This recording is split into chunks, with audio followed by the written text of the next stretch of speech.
C. Joseph Vijay எனும் நான்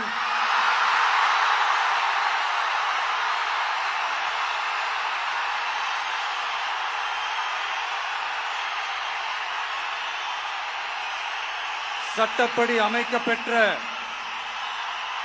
இந்திய அரசியல் அமைப்பின்பால் உண்மையான நம்பிக்கையும் மாறா பற்றும் கொண்டிருப்பேன் என்றும்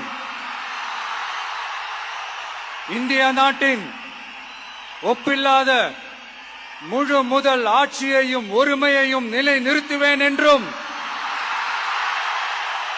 தமிழ்நாட்டு அரசின் முதலமைச்சராக உண்மையாகவும் உளச்சான்றின்படியும் என் கடமைகளை நிறைவேற்றுவேன் என்றும்